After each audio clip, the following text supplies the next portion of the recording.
جب آپ نے پہلی بار دیدار الہی کیا تھا تو آپ کو کیسا محسوس ہو رہا تھا؟ اور آپ نے اللہ کی بارگاہ میں کیا کیا دیکھا تھا؟ ہمارا اللہ کیسے دکھتا ہے؟ یہ تو بڑی پرسنل بات ہوتی ہے نا بھائی، اور نہ ہی جو ہے اس کی اجازت ہوتی ہے کہ آپ اس کی ڈیٹیلز لوگوں کو بتائیں، کیونکہ وہ انفارمیشن، وہ بات، وہ لمحات، وہ جذبات اتنے زیادہ مقدس اور اتنے زیادہ نازک ہیں کہ ان کو زبان پر نہیں لایا جا سکتا۔ یہ تو ایک ایسی کہانی ہے کہ جب آپ خود اس کے کردار ہوں گے تو آپ کو پتہ چلے گا۔ جب آپ اللہ کے پاس دیدار ہوگا آپ کو، اللہ کرے ہو، تو پھر آپ کو پتہ چلے گا کہ یہ کیا ہے۔ جو چیزیں بتا سکتا ہوں وہ بتا دیتا ہوں۔ جس لمحے رب انسان کے اندر جاتا ہے تو وہ اس کے وجود پر مکمل قبضہ کر لیتا ہے۔ اس لمحے کے بعد اس بندے کو کبھی محسوس نہیں ہوتا کہ وہ انسان ہے۔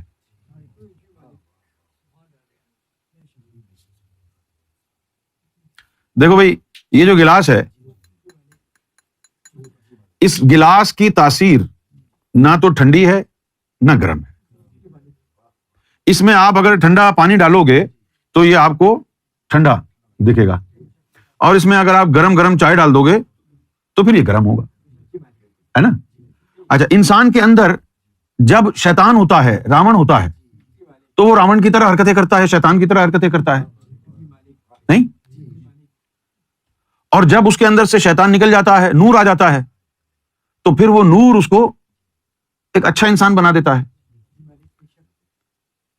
جب اس کے اندر اللہ آ جاتا ہے، جب اس کے اندر اللہ آ جاتا ہے تو اس کو یہ محسوس ہوتا ہے کہ وہ اللہ ہے، لیکن اس کو حکم ہوتا ہے کہ خاموش رہے۔ اس کے لیے کہا خاموشی عبادت ہے، تجھے تھوڑی کہا۔ اس کے لیے حدیث شریف میں آیا کہ جس نے رب کو دیکھ لیا اس کی زبان پر تالا لگ گیا۔ پڑھی ہے نا ایسی حدیث؟ جس نے رب کو دیکھ لیا اس کی زبان پہ تالا لگ گیا۔ تالا کیوں لگایا؟ کہ اب اس کے اندر رب ہے، اب تالا نہیں لگائے گا، یہ بولے گا تو لوگ یہی سمجھیں گے کہ اللہ گھوم رہا ہے ادھر، یہ تو لوگوں کو وہی باتیں کرے گا جو میں کرتا ہوں۔ چلو جی، اس کو مار دو، اس کو یہ کر دو، اس کا رزق بند کر دو، تو کیا ہوگا پھر؟ لوگوں کا کیا حال ہوگا؟ بولے گا یہ تو چریا پاگل ہو گیا اس طرح۔ لوگ تو یہی کہیں گے کہ یہ تو گاڈ کمپلیکس میں ہے، نہیں؟ لہٰذا اس کو کہ چپ ہو جا، بالکل اس کی زبان سیدھے تھے۔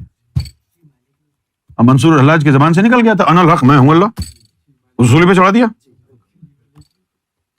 سولی پہ چڑھا دیا، ہے نا؟ اور جب یہ پتہ چل گیا دنیا کو کہ محمد علی حسن حسین ایک ہی نور ہے تو بڑا مسئلہ ہو گیا، کیونکہ حضور تو نماز پڑھ رہے تھے، امام حسین بچے تھے، وہ نماز میں سجدے میں گئے، حضور وہ آگے کندھے پہ بیٹھ گئے، کندھے پہ بیٹھ گئے۔ اب اگر حضور سجدے سے سر اٹھائیں تو وہ بچہ نیچے گرے۔ اب اس کشمکش میں کہ کیا کروں؟ تو اللہ کی طرف سے حکم آیا کہ سجدے کو لمبا کر دو۔ پھر جب حضور اپنے گھر ہوتے تو کیا کرتے؟ جیسے کھیل کھیل میں کبھی کبھی آپ لوگوں نے بھی کیا ہوگا کہ گھوڑا بن گئے آپ اور بچے کو کمر پہ بٹھا لیا، یوں یوں چل رہے ہیں، تو حضور بھی اس طرح کرتے، حسن اور حسین کو اپنے اوپر بٹھا لیتے، تو لوگ دیکھتے تو کہتے کہ بھائی کیا سواری ہے، کیا سواری ہے، یعنی حضور کی تعریف کرتے۔ تو حضور فرماتے سواری کو چھوڑو، سوار دیکھو کتنا عظیم ہے۔ آپ نے سمجھا کہ یہ نواسے کی محبت میں ایسا کہہ رہے ہیں، نہیں، نور وہی ہے، وہی نور ہے جو محمد کا نور ہے، وہی علی کا نور ہے، وہی فاطمہ کا نور ہے، وہی حسن کا نور ہے، وہی حسین کا نور ہے، اندر کوئی فرق ہی نہیں ہے، اس لیے تو پنجتن ایک ہیں۔ تبھی تو فرمایا کہ جس نے فاطمہ کو تکلیف پہنچائی اس نے مجھے تکلیف پہنچائی۔ میں فاطمہ سے ہوں، فاطمہ مجھ سے ہے، میں حسین سے ہوں، حسین مجھ سے ہے۔ علی کے بارے میں بھی فرمایا۔ تو یہ سب کیا ہے کہ وہ رب ان کے اندر رہتا ہے۔ اب انہوں نے اپنی زبان کو یا تو تالا لگانا ہے یا سولی پہ چڑھ جانا ہے۔ منصور الحلاج کو سولی پہ چڑھا دیا، امام حسین کو کربلا بھیج دیا، شمس تبریز کے لیے جو ہے وہ کھال اتروا دی۔ یہی ہوتا ہے نا عشق میں، اور کیا ہوا ہے؟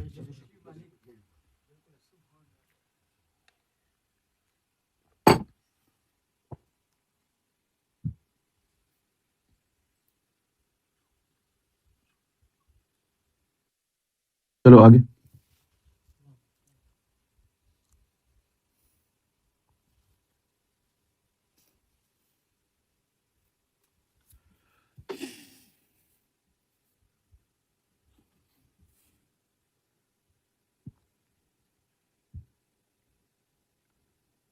بلکہ کچھ باتیں تو اس سے بھی زیادہ خطرناک ہیں. ہاں، سرکار نے فرمایا کہ یہ جو شیعہ حضرات کہتے ہیں کہ قرآن کے 30 نہیں ہیں 40 پارے ہیں، تو سرکار نے فرمایا کہ بات تو صحیح ہے، لیکن شیعہ بھائیوں کو پتہ نہیں کہ وہ 10 پارے اس وقت ہیں کہاں. وہ جو 10 پارے ہیں وہ کدھر ہیں. پھر سرکار نے اس کو ایکسپلین کیا کہ 5 اولو العزم پیغمبر آئے، ٹھیک ہے نا، 5 اولو العزم پیغمبر آئے، تو ہر اولو العزم پیغمبر کو شریعت دی، ٹھیک ہے. اچھا، پہلے میں اصل بات آپ کو بتا دوں تاکہ آپ کا ذہن کلیئر ہو جائے. اوپر سے آتا ہے ظاہری اور باطنی علم، ٹھیک ہے نا، اوپر سے پارے نہیں آتے. یہ پارے وارے جو ہے نا، یہ جو پاروں کا کانسیپٹ ہے، یہ جب صحابہ کرام نے قرآن کو جمع کیا تو مہینے میں 30 دن کے حساب سے انہوں نے ایک ایک جو ہے اس کا پارا جز بنا لیا تاکہ تم روزانہ ایک جز پڑھو، مہینے میں قرآن ختم کر لو. اب یہ مولوی بھی سارے جاہل ہیں، باقی بھی سب جاہل ہیں، جنہوں نے جو ہے یہ نمبر دے دیا 30 پاروں کا. قرآن کے 30 پارے ہیں. اللہ نے تو قرآن بھیجا ہے، یہ پارے شارے تو تم نے خود بنائے تھے. اللہ نے کہاں پارے بنا کے بھیجے؟ تو اصل چیز کیا ہے؟ ظاہری علم. وہ پارے شارے تم نے خود بنائے. ایک ظاہری علم ہے اور ایک باطنی علم ہے، سمجھ گئے آپ؟ تو ظاہری علم تو ہر مرسل کو ملا، صحیح ہے نا. اب یہ جو 4 آسمانی کتابیں آئی ہیں یہ ظاہری علم ہی ہے. جیسے توریت ہے، یہ آسمانی کتاب ہے، یہودیوں کو ملی، تو اس کے ساتھ ان کے مرسل کو باطنی علم بھی ملا. اب وہ جو باطنی علم ملا نا، 5 مرسلین کو ظاہری علم کے ساتھ ساتھ باطنی علم بھی ملا. اب وہ جو ہر مرسل کو باطنی علم ملا نا، اس کے 2 حصے ہوئے. ایک حصہ ان کے اپنے لیے اور اس کا دوسرا حصہ ان کی امت کے ولیوں کے لیے. تو اس باطنی علم کے 2 حصے ہو گئے. 5 مرسلین میں باطنی علم آیا، ہر مرسل کو 2 حصے ملے، تو 5 کے 10 حصے ہو گئے نا. تو وہ جب 10 حصے ہو گئے تو اسی لیے کچھ ولیوں نے کہا کہ 30 تو انہوں نے بنا لیے ہیں، 10 اللہ نے بنائے، تو یہ 40 ہو گئے. بات تو صحیح تھی، لیکن اوریجنل بات وہ ہے جو میں نے آپ کو بتائی ہے کہ یہ پارے وارے اللہ کی طرف سے نہیں ہے. اس نے تو ایک ظاہری تعلیم بھیجی ہے، پوری کتاب. اس کے بعد لوگوں نے اپنی آسانی کے لیے، جس طرح بھائی ایک آیت ہوتی ہے نا، پھر ایک سورت ہوتی ہے، پھر ایک رکوع ہوتا ہے نا، پھر اس کے بعد جز ہوتا ہے. وہ جو جز ہے وہ عربی میں کہتے ہیں، اردو میں ہم اس کو پارا کہتے ہیں. عربی میں جز، اردو میں پارا. تو یہ لوگوں کی آسانی کے لیے خود بنایا. اب وہ جو 10 حصے علم کے ہیں باطنی، جن کو 10 پارے باطن کے کہا گیا تھا، اب وہ کیا ہیں؟ سرکار گوھر شاہی نے فرمایا کہ وہ جو 10 پارے ہیں وہ دیدار الہی کے بعد آ کے ٹکراتے ہیں. دیدار الہی سے پہلے نہیں، دیدار الہی کے بعد آ کے وہ ٹکراتے ہیں. یہ جو 30 پارے ہیں یہ کہتے ہیں کہ روزہ رکھ ورنہ تو گنہگار ہو جائے گا. وہ جو 10 پارے ہیں وہ کہتے ہیں کہ بالکل نہیں، اگر تو نے روزہ رکھا تو گنہگار ہو جائے گا.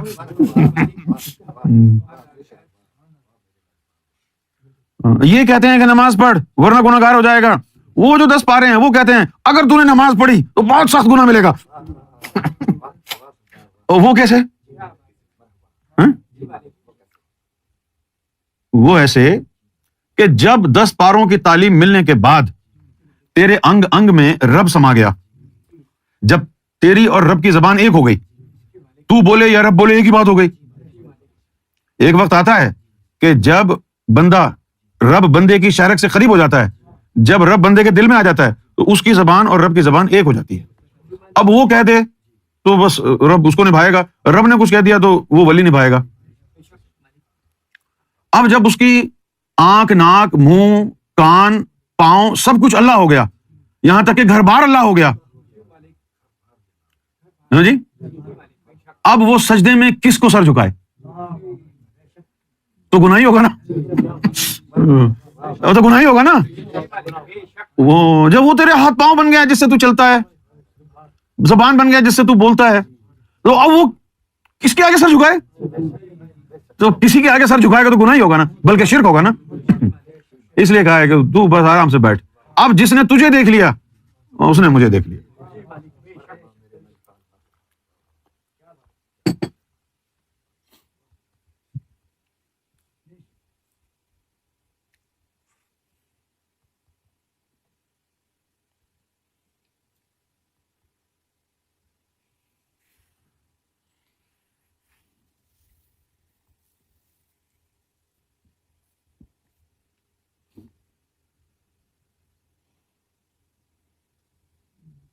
اب یہ جو تم نماز روزہ کرتے ہو،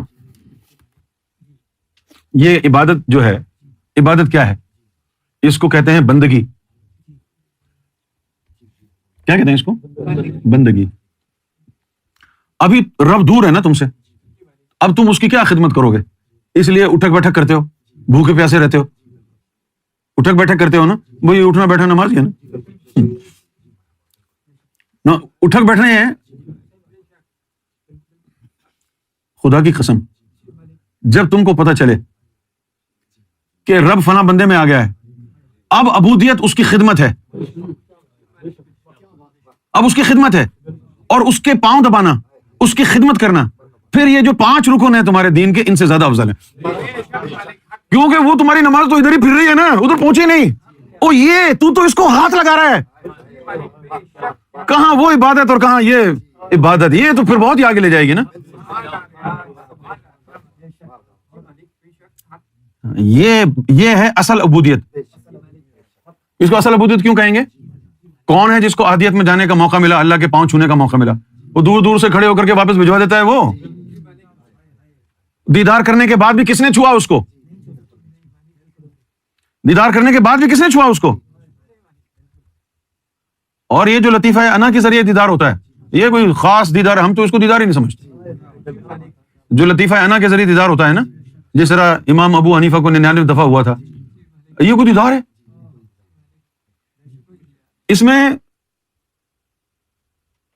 یعنی ایسے اس بندے میں جو دیدار الہی کے لیے جا تو رہا ہے، لطیفہ انا تیار کر کے، تعلیم حاصل کر کے، مرشد لے کے تو جا رہا ہے، لیکن وہ مقام محمود کا جو اصل مقام ہے، وہاں تک جانے کی تاب اور ہمت نہیں ہے اس میں، لطیفہ انا میں۔ لہٰذا ایک فاصلے سے نظر آتا ہے، اور نور اتنا ہوتا ہے کہ دیدار ہونے کے باوجود اس کی صورت جو ہے نا وہ یاد نہیں رہتی بندے کو۔ صحیح کھلا کرسٹل کلیئر HD دیدار وہ ان کو ہوتا ہے جس کے اندر یا تو طفل نوری ہو یا جثہ توفیق الہی ہو۔ ان کو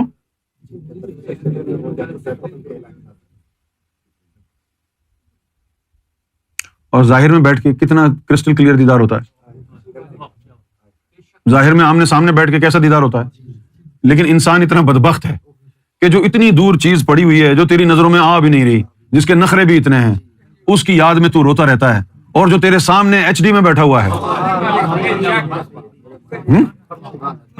اس تک تیری جو ہے توجہ جاتی ہے۔ یہ کیا گڑبڑ ہے، یہاں تک جاتی نہیں توجہ۔